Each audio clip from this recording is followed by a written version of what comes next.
over here. That's funny. So we're mixing things up a little bit tonight. So I'm getting the stream started, and then I will. Oh, hey! I hear myself. I hear myself. The dulcet tones of me. Of me. So, Jackie is going to try to. I got it. Oh. I own it. She owns it. So last week, for some reason, YouTube wasn't working. Like, it wasn't coming out live, so we couldn't do we couldn't do any comments because it wasn't coming out live.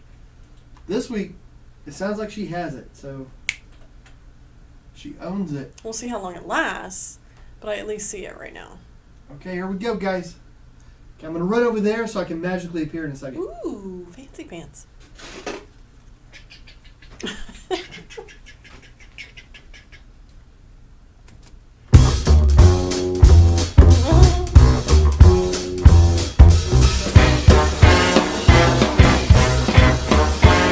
Hey everybody!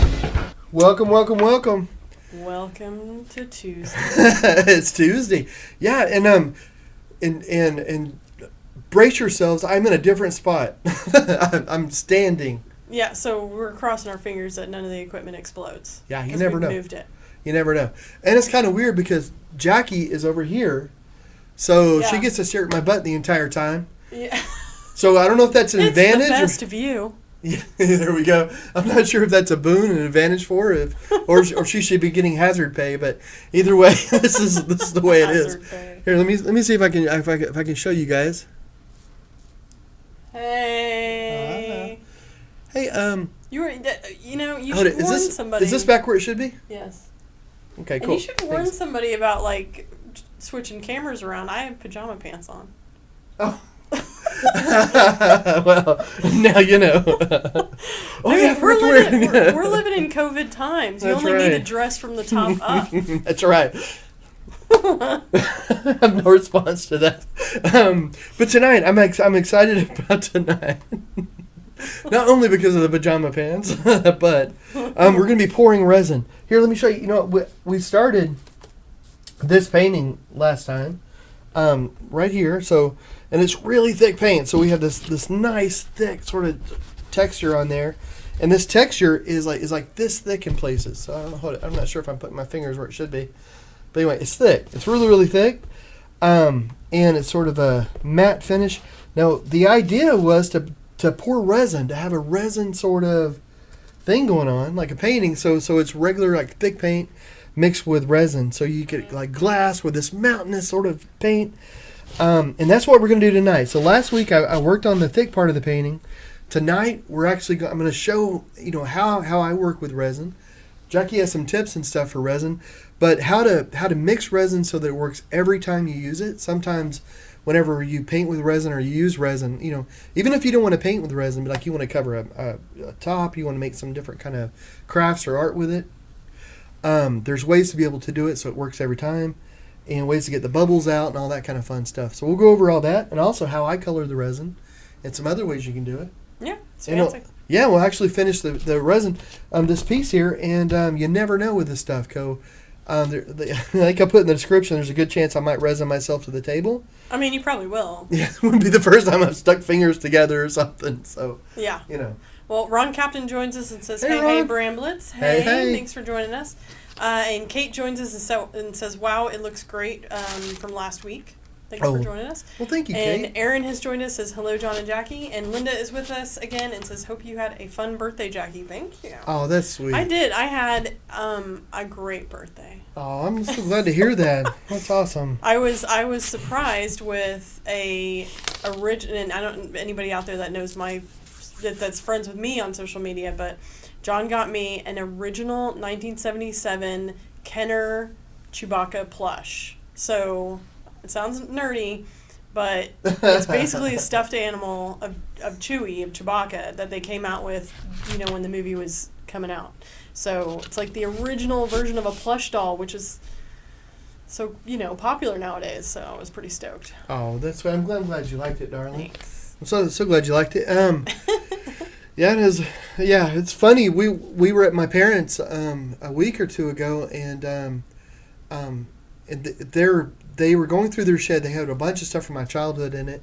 So I had a bunch of Star Wars stuff. And we had a Chihuahua back when I was a kid, and it ate most of the Star Wars stuff. But there's a few things. Yeah, there's a few things. It would have been worth some serious money if it didn't have bite marks all over the heads. Yeah, I had the original stuff. Like Star Wars. I was 6 when Star Wars came out. Went and saw it.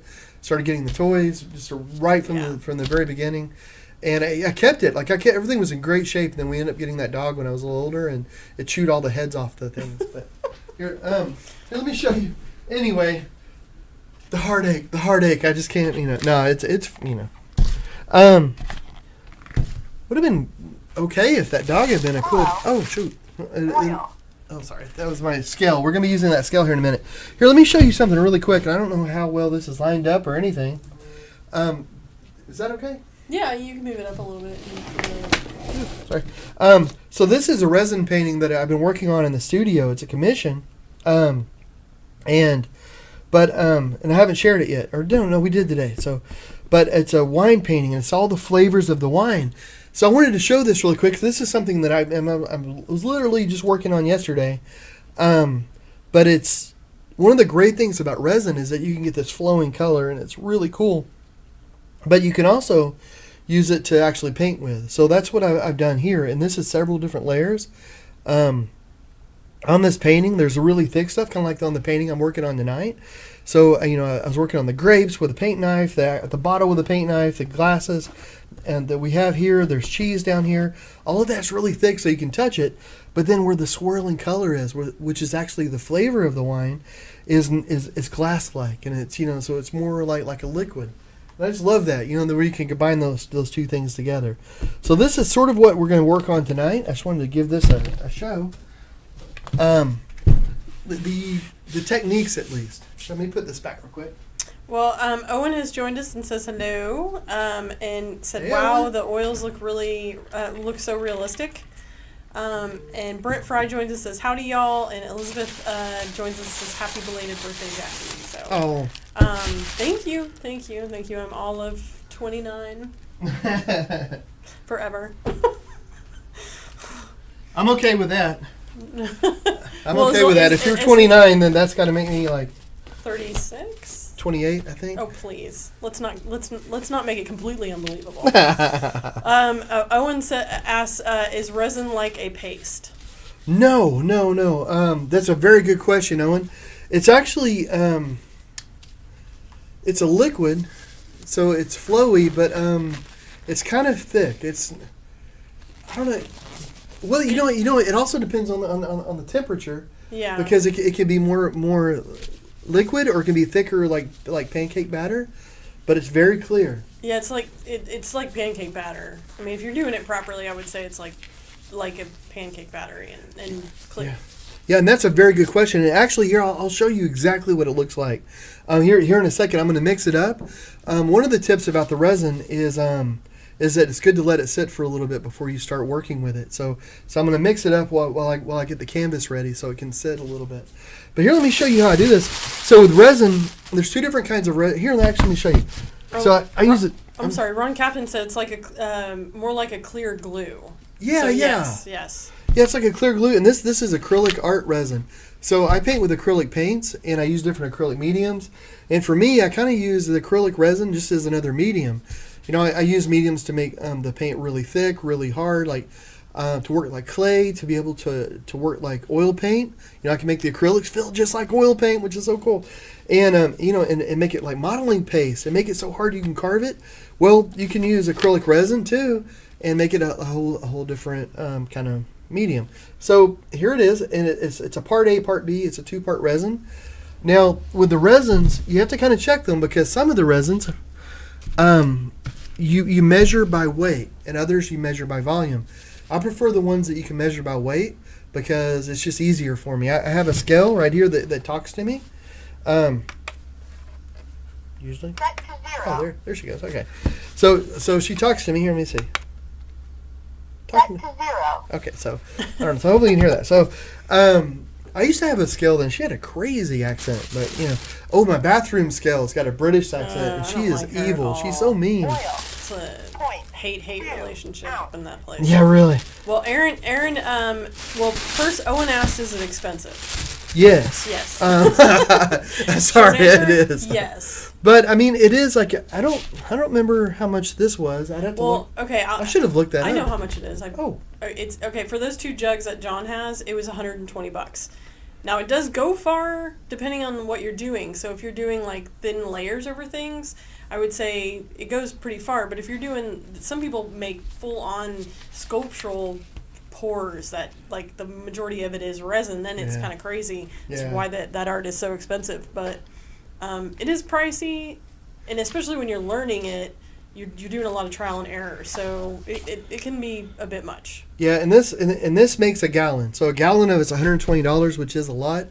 But also there's different types of resin. So if you ever like want to go buy resin, you can find cheaper resin. And I bought cheaper resin before, but the problem, like you can get marine grade and all these different things. The problem when you're using it for art and fine art is that you want something that's going to protect, be a little UV protectant, and to stay completely clear and to remain completely clear and not fog up or get a yellowish tint. And this resin is more expensive, but it's never going to yellow over time. It's going to keep the colors just true, which is kind of cool. I mean, it's kind of like if you've ever seen like a bug or something in a half sphere of glass, like in a museum or like something, a scorpion you can get, or something. Yeah, you can get those scorpions, and they're like that's resin. So there's resin for different types of things, for different applications. The one that I use is for art. I've tried different ones and I've just learned it's better. Well, Aaron says, do you like acrylic resin more than acrylic gel mediums? No, I like the gel mediums better, really. I mean, that's what I use most of the time. But for something like this, though, you can't really replace resin because it has such a hard finish, like a hard glass-like finish. Yeah. So it's just a whole different sort of thing. Oh, you know what? I should have brought the heat gun over here, but here, it's right here. Oh, thank you. Well, I should have brought my fan thing because that's what I'm. Golly, I thought about that it's earlier. Chaos up in the studio. Yeah, let me tell you. Actually, I have a heat gun down there, but well, here in a minute, I'm gonna pop out and I'll get the fan. Okay. It has a. Sorry. I need a. You can use a torch for some things and a heat gun for some things. So I'm not sure how long this live stream is going to last, guys, because you might be resin to the table. Yeah, I might be resin on the table, and you never know. But here, okay, I'm gonna go ahead and pour the resin. So I'm gonna put us over there. Okay, and I will say, like, in some tips and tricks to it is you can't stress enough how much it needs to be measured properly. Yeah, like there is no wiggle room in this. Yeah, it needs to be exactly the same. Now, I don't really need to see the, since I'm not reading the scale, I usually do this. I try to keep it open a little bit so I can get to the buttons. But since I'm not, I'm listening for the scale, I don't need to read it. So I just put it in a bag. Because once the resin gets on something, it's on there forever. One thing that oil, 0.02. Okay. Now she's going to call this oil, but that's okay. It doesn't matter. Okay. So I put my glass on there, and I'm setting it to 0. This is a 2-part resin. So I'm gonna take both these lids off, and I'm not gonna get them confused because I don't want to. You don't want to seal the lid to the other one. Yeah. Anything that you use resin, like if you use a brush with resin, you'll never use that brush again. Yeah. Yeah, I know. Like whenever I'm messing with it, I tend to use like popsicle sticks. 0.24 pound. Okay. Oil, 0.24 pound. Okay, lady. Oil, 0.24 Here. pound. I want to go to. Milliliter. No, I don't want to go to milliliter. Fluid ounce. Okay. Oil, 4.2. Okay. Fluid ounce. I wanted to do something a little bit more precise. So ounces will work good because she'll do it in a tenth. So I would always wipe the top of the cap because sometimes it might be a while before you use the resin again. And, Well, Chrissy Allman joins us and says, hey guys, You have that right. Resin is forever. Just ask my kitchen sink. Ooh, I bet that's an interesting story. I mean, unless it was supposed to be resin. I know some people do some like fancy resin tops to their like kitchen counters, but in your kitchen sink, I don't know if that's a good idea. Yeah, man. Okay. The only bad thing about this scale that I don't like is that she pauses and it takes her so long to read it that I have to that it takes a little while. I have to stop pouring where she's talking because she won't read it anymore. See, I got to stop again. Ooh, we're almost there. I need to get to 4.2. It's riveting. Oil. 4.3. 4.3 now. Okay. So now you have to put more of the other one in? Yeah. Oh my crap. Gosh. Ooh, almost. Yeah. Again, There's nothing to say. resin to the table. I almost dumped half the resin. Nothing happened. Okay, let's see. Let's see what that's like. Oil. 4.3. All right, perfect the first Nice. time. Okay. Ron said fluid ounces is volume, isn't it? 4 fluid ounce. You'd probably know more about that than I would. I know. Something. Fluid ounce. Well, I'm not sure. I mean, because I think volume is different. I think volume is different than weight because like if I had 4.3 of feathers, it would take up a big volume, of space. Yeah. But if I had 4.3 ounces of lead, it would take up less space, like a smaller volume. I think. I got nothing, man. Is that math? I don't know. Gosh. You know what? My son's 12 years old. He's in school. We should get him in here and he'll explain it to me. Jack. I don't know. What the heck, man? I just know that if I can make the numbers match on the scale, it works great.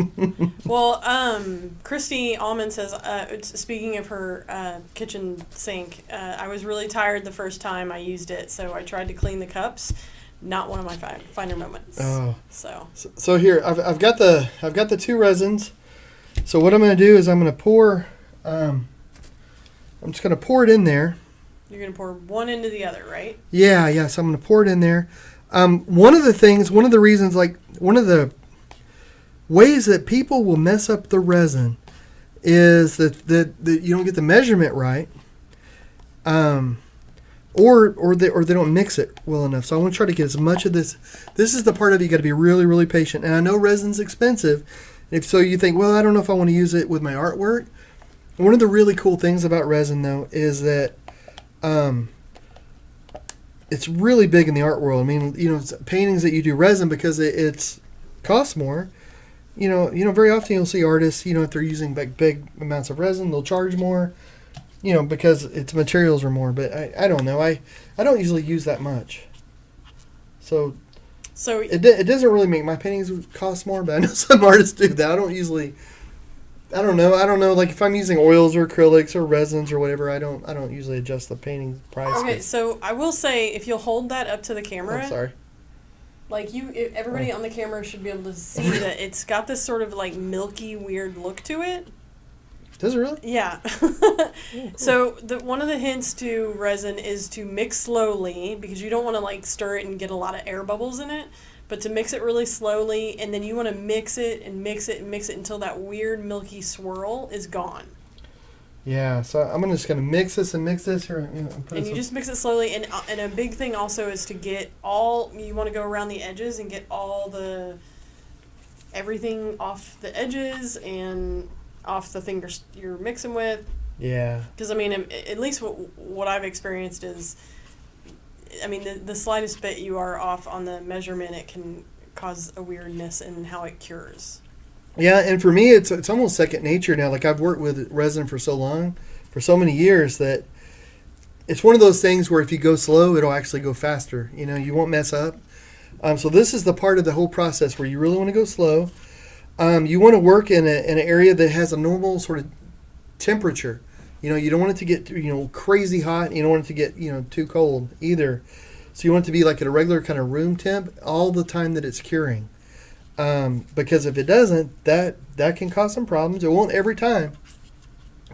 Yeah, it's just every once in a while it'll screw it up. Apparently, if it's too hot, it'll cure too fast, maybe even while you're trying to apply it. And then if it's too cold, it will take forever to cure. And the last thing you want is for it to take forever to cure, because slowly things cling to it, like dog hair. Yeah. So, and it can cause like the problems you can get too. So like if you put it on a painting, like if you're putting it on a painting that's not completely dry, or there's some sort of moisture on it, it can cause the resin to fog up, and that's true too. Like if you're putting it on a kitchen counter, or if you're doing a craft, you need to make sure whatever you're putting it on is perfectly dry, because it makes all that moisture is just going to be in it. It makes an impenetrable layer. And if you don't get it mixed right, it may never set. Like it'll stay sticky, or you may have parts that are hard, other parts that are like just like liquid. Yeah, sticky. you don't want that. Owen says, yes, I see it. It's kind of milky, or at least it was when he posted that. It's getting clearer. I can see from here. It's getting clearer. So it's just going to get clearer and clearer, and it's going to get a lot of bubbles in it. But don't worry about the bubbles. Like you don't want to try to. If you whisk it like an egg, you're going to get a million tiny little bubbles in there, and that's going to be hard to get out. But a normal amount of bubbles, they'll come out. You can use a heat gun, you can use a blowtorch. Blowtorch works better because it's kind of putting. Well, I've heard it's the CO2 and the extreme heat, although you don't want it to burn it. But a heat gun works really great too. So I use both. Yvonne joins us and says, "Love you, John. You're beyond amazing. I feel so privileged to have one of your originals hanging in my home. I will treasure it forever." Oh, well, thank you. That's so sweet. I forget where I am. Are we on the split screen here? Yes, you're. Oh, okay. Yeah, the art is not up on the screen. Thank you. Okay, let me go back to the table. I lost track. And Ron said they make some measuring pumps for resin, like ketchup pumps. That's cool. So the exact volume with one. That's pretty awesome. I mean, I'm curious to look that up. That is cool. And Christy said all the dog hair. Yes. In fact, you always know it's a bramblet when there's dog hair in it. This is true. So what I'm going to do now is I'm going to take painter's tape. It's wide painter's tape, and I'm going to put it along the bottom. This is going to make it easier to clean off drips. So and this doesn't have to be exact. I want it really well on there though, but it doesn't have to be, all this is going to be taken off by the end of it. So, no one's going to see this unless you post it on the internet the way we are. But other than that, you're good to go. This doesn't have to be so pretty.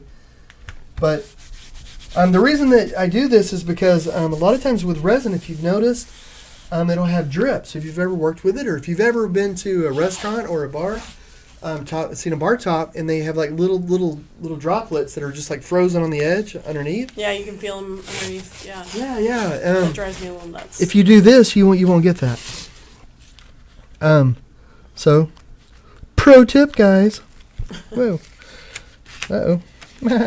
Of course I say pro tip, and then I mess stuff up, but that's okay. Okay. Also, I'm going to show you another thing that I learned that I think. And Yvonne said, "And thank you for the Christmas card. It was a nice surprise. I added it to the back of my painting for future generations." Oh, cool. How cool is that? Okay. So I'm feeling the edge of this canvas with my thumb, just so I kind of get it on there and I know it's straight. Doesn't have to be perfect, but I want it straight enough where. Now I'm going around the edges and I'm really pushing because I want this tape to really get to the edges, so that it does what I want it to. It'll keep that resin from going around. Now, check these babies out. These are thumbtacks. Yeah, what is the purpose of those? I've never understood why you had those everywhere. Look and be amazed. Okay. They make little feet. So what? But why you don't? Oh, you don't want it resting on the table to adhere to the table. Yeah. Okay. So, while I may stick myself to the table, I won't stick my painting to the table. So, see, I initially thought that those were leveling purposes. Well. So you could actually level it if you needed to level your painting. Also, that's true. It does need to be level. But see, even though you have the tape and all that, resin can get through, and you can see the truth of that by one of my leveling sticks has paper resin to it. Oh, nice. And it was, so it got past the tape at some point, or it got spilled during the process. Is that about in the center, darling? Bring it down on the left a little bit, and then over to the left. There you go. Wait, more. Bring it more. There you go. Oh, thank you. All right. So I have these sticks. But that just makes it where see it's up off the table. I can actually put my hand underneath it, and this works really well for acrylic pouring.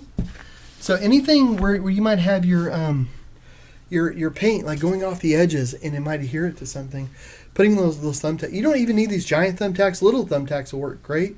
These big ones are really nice because if it's something thick like this, or if you're doing heavy acrylic pours, you don't have to worry about it ever getting there. So it makes like a little table.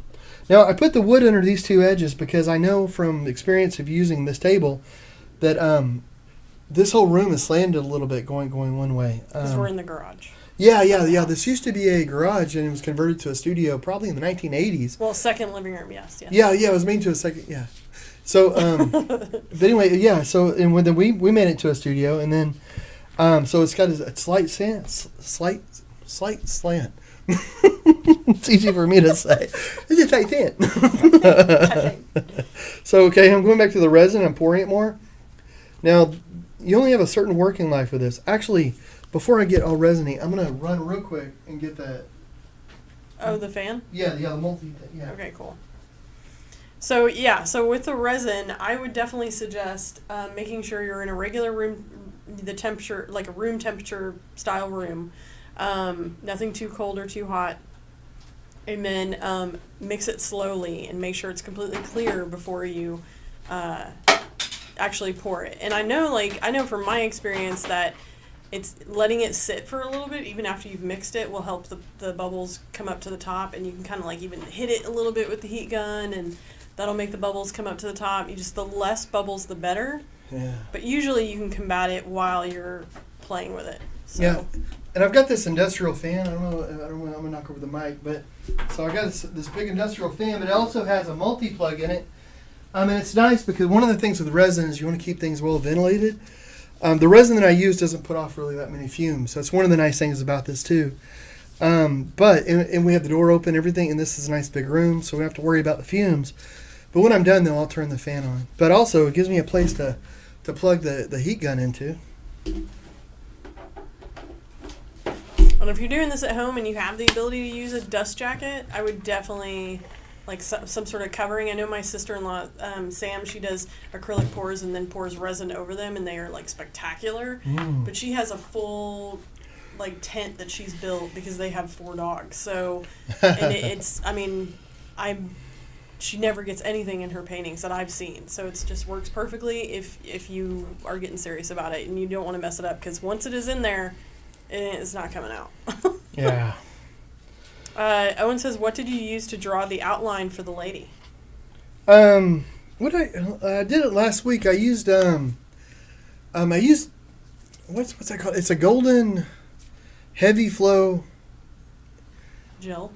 No, what's that called? It's a paint that I always use. But I can't think of what it's called. It's so funny. Well, I mean, to create the like earlier you were telling me that you actually used a bit of the slick paint, the tulip paint. Oh, yeah. So to create these sort of dams so that the resin hopefully won't spill too much into like where John doesn't want it, he used tulip slick paint. Yeah, I use that for the dams, but to draw it though, last week I was using it's a drawing medium that I usually use. It's kind of sticky, it's kind of tacky, and then I went over it with a thick with a paint knife and thick heavy gel, and then I went over it with the tulip slick paint over parts of it because I want to make a dam, because as I paint this, I want to keep the color in certain places. Like I want to have it in the sunglasses, I want to have it in the background, but I don't want it anywhere else. So I could go through with the really thick paint, and I can make little dams to help make it, nice. To put the paint where I want. My mom joins us and says, hey guys. And Owen said, okay, he got it. And over on YouTube, Curry has joined us and says, happy Taco Tuesday, guys. Great show. This one really resonates with me. Yeah. Nice. Love it. Oh, and Aaron says, are the paintings on canvas? Does the resin weigh down the canvas at all? That's a really good question. They are on canvas. The resin can be a little heavy, but if you don't pour it very thick, like I'm not going to put that much resin on here, so it's not going to be too much of a problem. Also, one thing that you can do is do it in layers. So a lot of times I'll do a thin layer and another thin layer, and once you get the first thin layer on there, it is on stretched canvas, but once you get the layer on there, it's almost like a board. So even if you put like a single thin layer that's all solid, then suddenly you've got a sturdy board, and then you can go as thick as you want and go crazy and stuff. But so what I've just done, I can't remember what camera I'm on. It's the split. Oh, thank you. I don't have my Bluetooth in my ear. I'm over here. I'm worried about. It's chaos. Yeah, I'm worried that if I have my Bluetooth, that my computer tells me what we're doing. I'm gonna resin it, and I'll lose my Bluetooth. So I'm just going sans Bluetooth, just willy nilly. So I've poured it into three different cups. Oh. So I'm gonna add color now. Whenever you add color to resin, I'm gonna tell you what you're supposed to do. Then I'm gonna tell you what I do. Again, he may resin himself to the Yeah. So you can use powdered pigments, which are great. So this is a purple, and see a giant P. So you can use a powdered pigment. When you use that, if you wanna have like little bits of the pigment in there, like almost like little spots of it, then you just leave it the way it is, and you can kind of grind it up with a spoon. If you want it perfectly smooth, then you get a mortar and pestle, and you can make it to a really fine powder. Like powdered sugar almost. Yeah. So it's just really fine powder. But they also make different colorants for resin that are made by the different resin companies, and you can use those. Now, generally what I use, because like for this, I want to have it almost like glass. I want a really light sort of color to it. Like I want it to be translucent, like transparent, so you can see through it. So here, let me go to this real quick. So I'm going to put this glass here. I have watercolor artist ink. So I just use a couple of drops in here. Now, remember earlier, whenever I said that you don't want to have moisture in your resin? That's so true. But a few drops of it doesn't seem to affect it. And I think it's just because it's a few drops, and it's just, It goes a long way. Like, you can already tell on the camera that it's... Yeah. So, I mean, it's pretty dark. Yeah, so one of the things, too, is that the colors that I use have a really high pigment concentration to them. Well, Lori says, are we allowed to ask questions not about resin? Yeah, ask about whatever you want. You should see some of the questions that the kids ask when we do workshops. Oh, my goodness. Isn't that the truth? Kim said, my hubby got me one of the charm bracelets for Valentine's Day. I love it. I may have hinted. Oh, Thanks. that's sweet. Well, thank you. Yeah, that's Tell so him sweet. thank you from us. Those are fun, and that's all part of the resin deal. Like, how we make those little charms. We have the image, and we put it in the little pendant, and it's just the same deal. We just mix up the resin and work out the bubbles and pour them. It's a lot of fun. Resin is a blast to play with. You can't be too judgmental. On yourself. Yeah, isn't that the truth? So okay, I have some very light colors.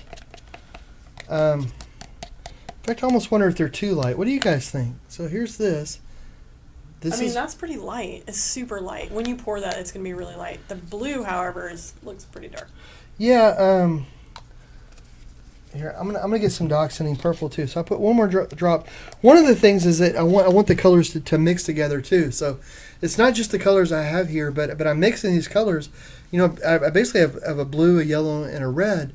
Even though it's pink, a light yellow, and a weird kind of turquoisey blue. Yeah. But it's going to make purple, and it's going to make green, and all that. So they're going to mix together to make the secondary colors. But I want to be able to control it. But I'm going to get purple real quick. Well, something really interesting, I didn't even think about this, but Ron brought up, be careful with resins. Some create heat with the chemical reaction. Let them harden completely before you throw them in the trash. They can start a fire in the trash if the liquids get together. Yeah, I had totally forgot about that, but when you actually mix the two parts together, you can feel the heat. Yeah, that's true. That's a really good point. Thanks, Ron. That's a really, really good thought. Yeah, and that's one thing I like about this resin is it'll get a little, like, it'll get more fluid, but this particular resin doesn't really heat up too much. Yeah, but there's some. Oh my goodness, yeah, that's so true. There's some that'll, I mean, especially the industrial stuff. Like yeah, that those things is will get intense. hot. Like you don't even want to hold the cup. It gets really hot. Well, my mom says good info, and then Sam joins us and says, "Hey guys, are we painting with resin tonight?" Yes, we are. I just mentioned you, and I talked about how awesome you keep the dog hair out of your resin paintings because Okay. So, okay. if you have any tips, Sam, share them because your resin work is fantastic. Yeah. Sam is an incredible resin artist. That's so cool. I'm on the tabletop, Yep. right? Okay, cool. All right. So here's what I'm going to do. Now, for the background here, I'm going to have it be more of an abstract. I've been listening to, I have a playlist on Spotify called Paint, and you're more than welcome to go over there and listen to it. Some of the tracks are very explicit. So it's just songs that I put on there that have a certain kind of vibe or energy, like for certain paintings. And it's a bunch of different sort of paintings on there that I have, like different, but it's just called Paint. But it's not necessarily child friendly. I have, there's definitely some F-bombs and different things. So, I also have workshop one which doesn't have that. You know, it's more. Okay, we should share that. Did you mention that? Did you say that? Well, yeah, it's Paint on Spotify, and I looked up I can share the link on Facebook. Yeah, later. we'll do that. Okay, yeah. So anybody out there, if you want to hear what John listens to while he's painting and getting inspired. Yeah, although you're probably not going to like it, I'll be honest. It's weird, eclectic. Like this one. Like there's other playlists I have that are, it's. I listen to all kinds of music. It's good stuff. I think it covers the gamut. I mean, the only thing I think that's not on it is country. But I mean. Yeah, and I have other playlists that do have country. Yeah. This one doesn't. Like this one's a very weird. Like it was meant to be a weird playlist. Like that's why I was born. That's why it was made. It was made to be a weird playlist, and it lives up to it. Well, Sam, let me say really fast. Sam says quick setting resin is worse for heating up too, which yes, that makes sense. That industrial stuff is intense, and says haha that's funny and thank you. So yeah, she's the dogs. It's crazy, and Fred said you're working extra hard tonight, but it's going to be so cool. Oh well, thank you. And Lori says thank you, and Eric Grizzle joins us and says me too. Hey Eric. And Christy Allman says I'm going to need that music link. And Owen says heavy metal thrash. Yeah, it doesn't have heavy metal. It doesn't have country. It's funny, like it doesn't have a lot on there. Like you think, well, what does it have on there? It's just weird. It's like an artsy, eclectic mix, and it's fun. And to be honest, like I made the mix so that because I don't mind skipping tracks, so I have a lot of tracks on there, and there's certain ones for certain vibes, for certain colors, for paintings, and there's a lot of songs on there that it doesn't necessarily mix that vibe. Yeah. So I'll just skip it. I'll go to the next track or something. So it's it's something that I skip around on. Well, Eric said me too to the eclectic playlist, so that's what he was speaking to. So. Oh, that's cool. Yeah. I'll make sure and share the link to John's Spotify that he paints to, and it changes. You'll go from like painting to the paint list or whatever, and it's funny though. I will say not that I paint, but my music listening is vastly different. Yeah. So like, what was it on my birthday? You don't have any child friendly. I don't have anything child friendly. I know. If we're out in public and we're doing a workshop or we're doing an art thing, and then I'm like, and Jackie's like, F-bomb, F-bomb, F-bomb, F-bomb. Whoa. I'm not a prude or anything. It's just like those little children running around. I'm like, well, I mean, not at workshops. I don't, not at workshops. But if you're at a festival, an art festival, I mean, there's. Yeah. Anyway, whatever. I tend to listen to a little bit more on the rap side. So and John's all over the map with his music, so which is cool. I love his, and then he'll listen to mine, so it's cool. You're streets ahead. What can I say? I'm just. Yep. I'm streets behind. Well, my mom said, "What? No Volbeat? There is no Volbeat. I'm sorry. Don't listen to it." This one, like my whole family is so much into the even my mom, into the heavy metal.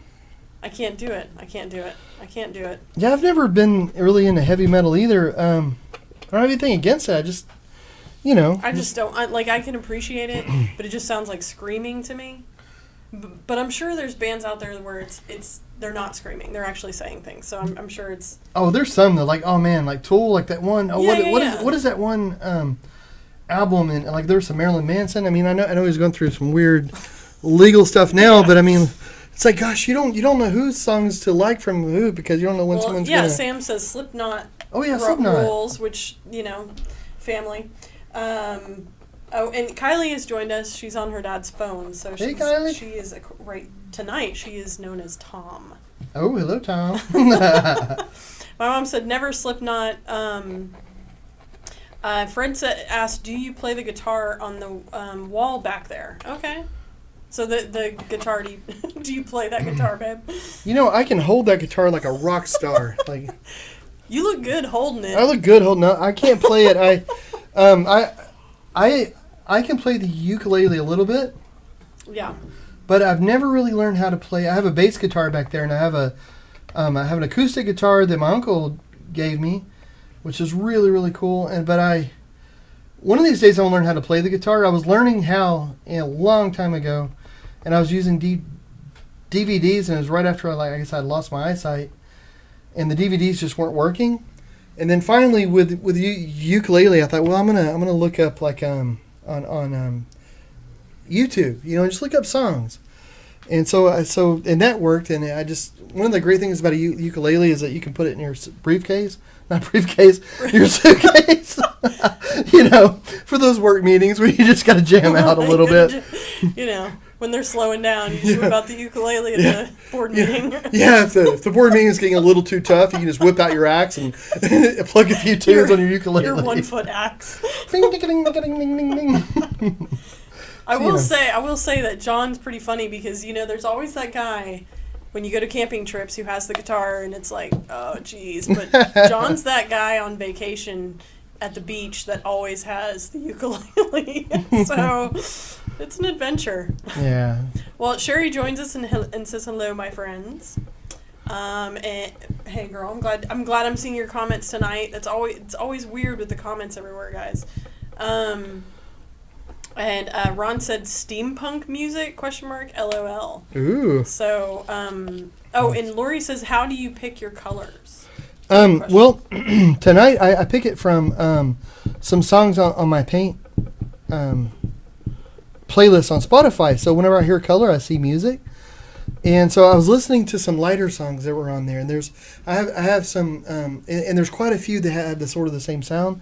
So if you want to go to that playlist and listen to it, feel free. It's free, So feel free. It's free. I think if you have Spotify, you can. Oh yeah, one of the great things about Spotify too is they offer a free version, but it just has ads and stuff. It's like like Pandora did. Yeah. So okay. So you can do that, I think. So, so I'll make that, but So these are some songs that were, gosh, and I can't think of that. I swear, I'm one of those people when I'm doing something, I can't think of something else. So I'm doing this. You have to concentrate. Well, it's funny because I know it just seems like I'm doing this at random, but I'm trying to put the colors down in a certain pattern, in a certain way, and without gluing myself to the table all at the same time. So, Well, let me say, Lori, my new favorite person on the chat, says Jackie's hilarious. Thank you. Aww. Should be the Jackie show. Fred says, I've heard that before. George Harrison used to carry 2 ukes in case someone wants to jam. Babe, that's what you need to do. Yeah, did you hear that? I'm almost a Beatle. Let's not get crazy. It's incredible. And then I'm amazing. I'm almost a Beatle. Sherry says it's nice to be seen this time, LOL. And Lori says thanks, and Fred says it looks killer. So. Oh, thank you. So how are you dictating your pattern? Like what's going through your head when you're deciding where you're putting the colors? Well, okay, and this music, and I wish I should have thought of this before we did this, but I was listening to I've been listening to music on there, but it's sort of a light sort of music. It has some heavy tones, and like I say, I apologize because I can't think of the artist right now. I can mention it later. I'll have to look up because it's some artists maybe that aren't that well known, But there's certain vibes where it's like this female singer. It has this light, really cool kind of sound to it. And it's sort of artsy, sort of different, eclectic. But Is it then a current artist? yeah. They're on my So, but I can't think of the names of them. Right? I mean, it's just different sounds. So with this, I'm trying to mimic that with the different sounds. Like for sorry. Okay, let me ask really fast. Is the playlist called Paint? Yep. Okay. I'm going to try, like, I I also found have Painting Fast, Paint Fast, which is different. That has a whole lot of New Orleans bounce. There are different things like that, plus some painting songs. But Okay, I'm trying to get the shareable link right now. oh, thank you. That's awesome. Let me see. So I want that sort of light, kind of airy feel. So that's what I'm going for in here. So I'm doing a basic cover real quick, all over the canvas, and then I'm going to go in and I'm going to put in some striation, some mixing a little bit. So this is most of my paintings are kind of realistic, but I love it though whenever you can, when you can have a realistic area on a painting. Well, Fred said it looks killer. And combine it with some things that are a little more, like, I don't know, more free flowing, a little more abstract. That's fun. Well, thanks, Fred. That's awesome. And Lori agrees, yes, the Jackie Show. Hey now. She asks, have you ever seen color? Yeah. I didn't lose my eyesight till college, so I have a very good memory of color. But whenever I first lost my eyesight, I thought I was gonna forget what color looked like. Oops. And then so that was a big push of getting into painting, because I just didn't want to forget, But and that's not true. But I mean, like, you don't necessarily forget what color looks like. But I was really worried about that. Kind of like I've met people. Well, I've had people that are losing their eyesight visit my studio because they're going like sight tours around the world, and I'm a stop on the tour, and because they want to paint or they want to do certain things and they want to see as much stuff as they can before you lose your eyesight, which I know exactly what that feels like. But the truth is, though, imagination and vision, it all takes place in your mind. So if you can imagine it, then you can see it. Whenever you're asleep and you're dreaming, the same part of your brain that lets you be able to see the dream is the same part that lets you see everything when you're awake in the occipital lobe. It's just that when you're awake, if you're sighted, the information is coming from your eyes, and when you're asleep, it's coming from your memory. Sorry. There. Okay. Well, I'm digging what you're doing in the sunglasses. What's your thought process with that? To not mess it up. to not get it. Okay, right there. It's really important that I built up a border around it to keep it. So the only color I really wanted on her face was in her sunglasses. So I'm gonna use light color now, and I can always go back and add more color later. So I wanted to mirror that on her. Have that on her sunglasses. Because it's just I want the reflection there. Like, I want it to be a black and white sort of painting, but that way you really notice the color everywhere else. Well, Sam says, will John manipulate the resin with any heat? Push the colors around for a subtle mixing and fluid effect. Look at her with her pouring techniques. Yeah, he will. So right now, what John's doing is I'm going through and I'm mixing a few of the colors in, just to give it kind of a swirly effect. Now I've used resins for years, and the way that I did it would be I would try like something like this, and then I would just do that one thing, and I would wait for it to dry a little bit, or I'd ask somebody, and I've done this for years, so I haven't, in my mind, whenever I make a stripe like this, in my mind I have that stripe in my head, but it took me a long time though to be able to, Are you a mess over there? Comfortable enough, huh? I said, are you a mess over there? Oh, just about. Okay. Well, let me say really fast, we have some comments. Shin joins us. I think it's Shin or Masa, to forgive me. It's in Japanese, so I'm not 100% sure. But it says, cool looking painting. Also, love your hat. Oh, thank you, Shin. Nice. Thank Lori you. says, Jackie, thank you for sharing your family with all of us. Thanks for joining me and John, even though it's the Jackie Show. And just in case you're wondering, I shared the Spotify link. Everybody out there, if you want to listen to what John listens to while he paints, go for it. Oh, thank you, Sue. And then Eric says, you were losing it when we were in college together. Yeah. Yeah, it's gone now. It's fully gone. My mind and my sight. Lori says, but how do you know what color you're using when you're putting that down there? Okay, here, one second. I gotta. One thing with let me answer that in just a moment, but I gotta do this now. You have a certain life with resin. I just want to make sure I get the bubbles out. So I have a heat gun. It's going to get a little loud over here. I apologize. So is the purpose of the heat gun to move it around? What's I want to get the bubbles out, and I want to try to seal it a little bit and kind of move it a little bit, because right now I have a hard demarcation. I don't want to move it too much because I don't want to spill it off the side any more than I have to, really. But, so you're probably not going to be able to see with the camera, but whenever I do this, the little bubbles will burst all along the top. Yeah, and as John's doing this, you can't see it on the camera because I'm looking at it and I can't see it, but there are tiny bubbles all over it.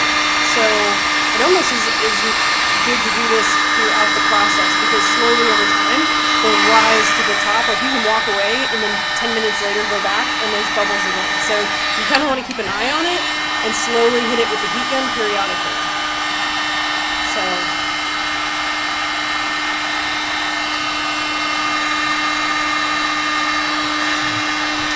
Ron said some candy lips on her would look really cool.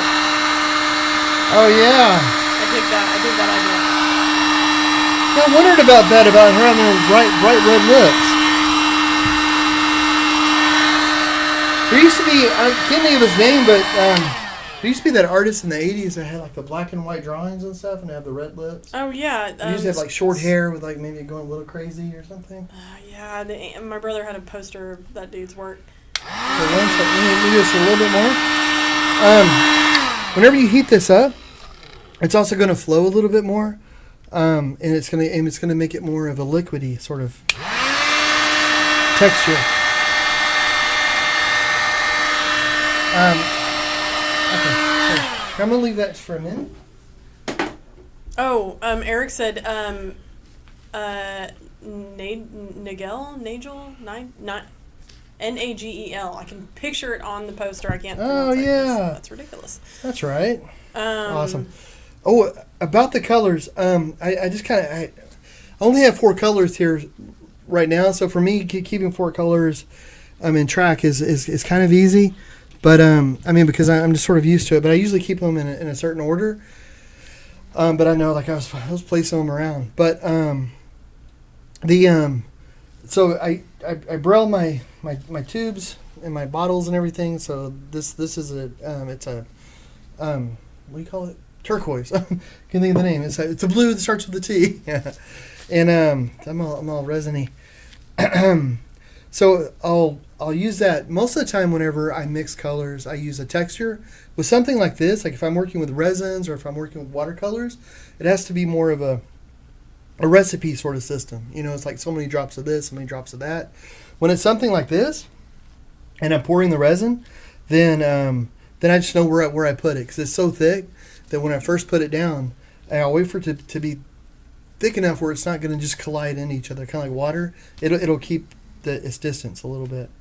But I just kind of learned that over time. And if I'm not sure, I'll pour one color and I'll let it harden, and then I can pour another color. There's strategies to be able to get around it.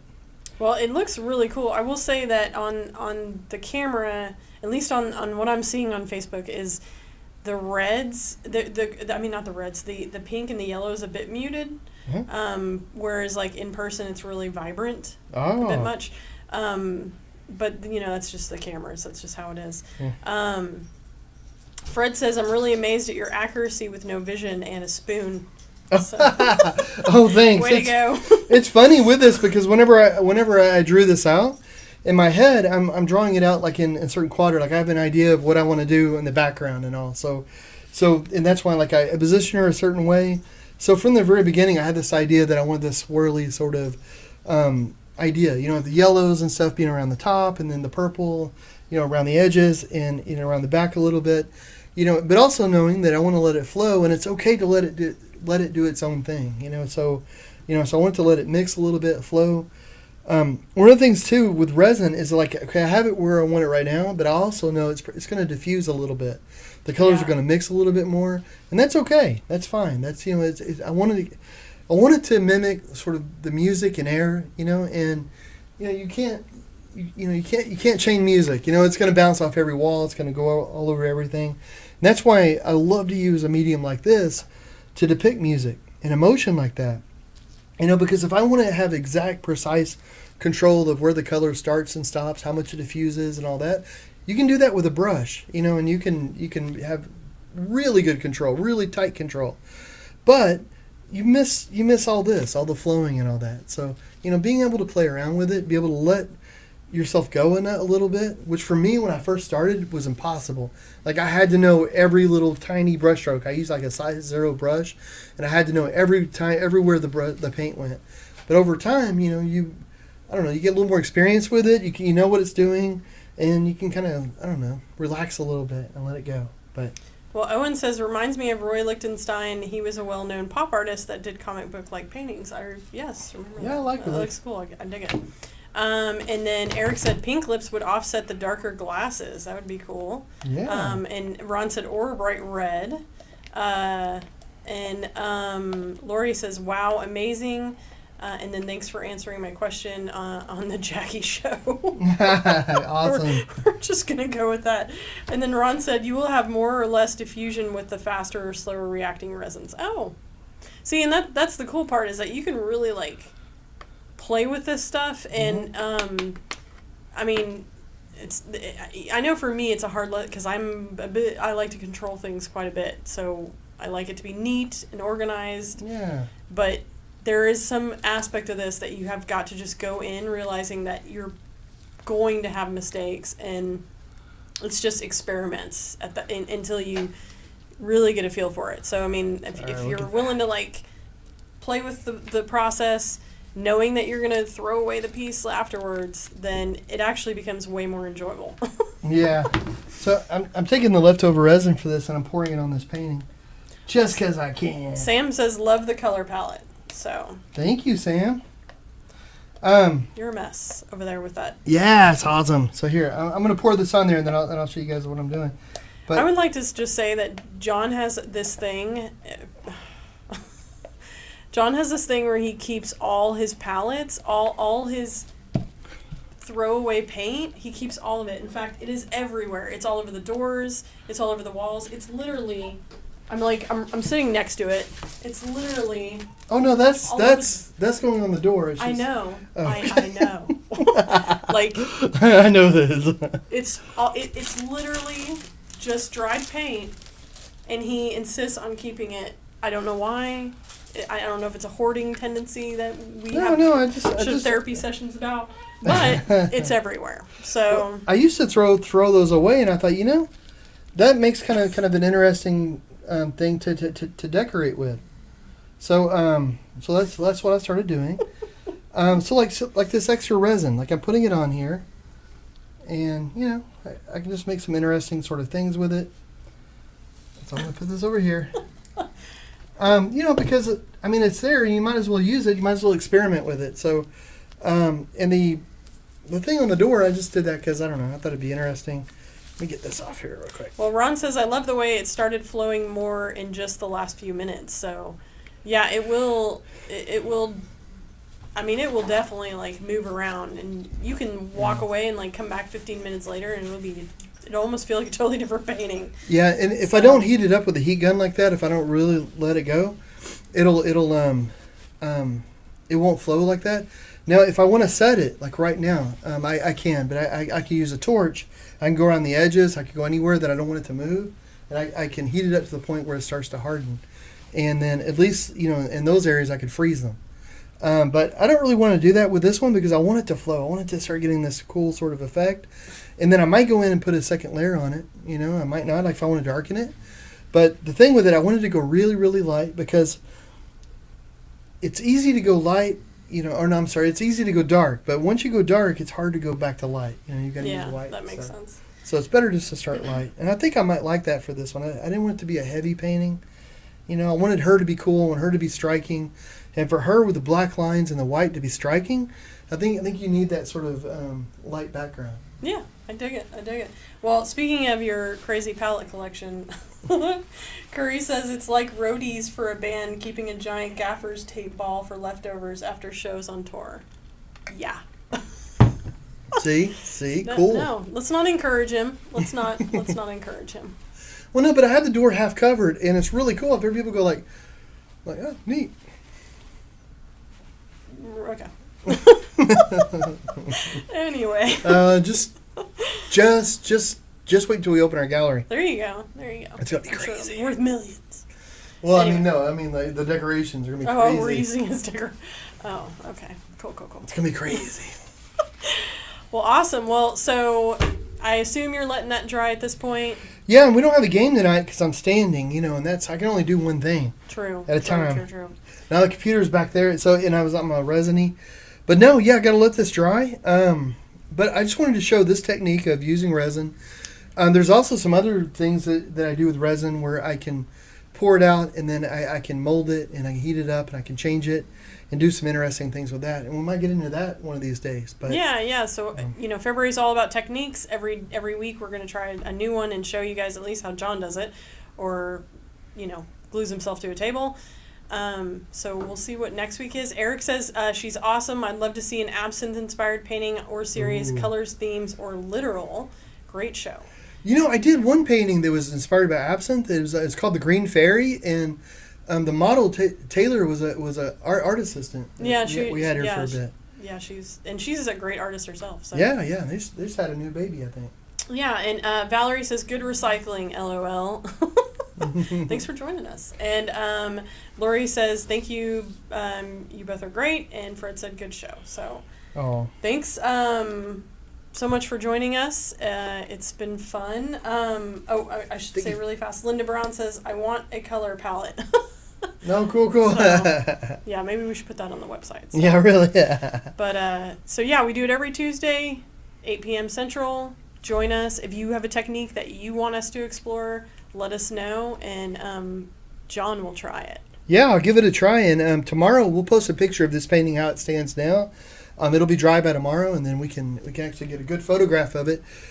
Jackie was saying that some of the colors weren't really coming through on the webcam, which I hear all the time. Because the saturation or something on that isn't very good. So we'll get a better photo of the actual colors and show it to you guys tomorrow. Yeah, and be sure and check out the Spotify Paint song list that John always listens to. It's a weird one. It is mostly kid friendly. So yeah. Well, there's also a Go F Yourself. I think that's the first song on it. You can skip whatever song you are not comfortable with. So yeah, that's weird. There you go. Well, so thanks, guys. Thanks for joining us, and I guess we'll see you guys Tuesday.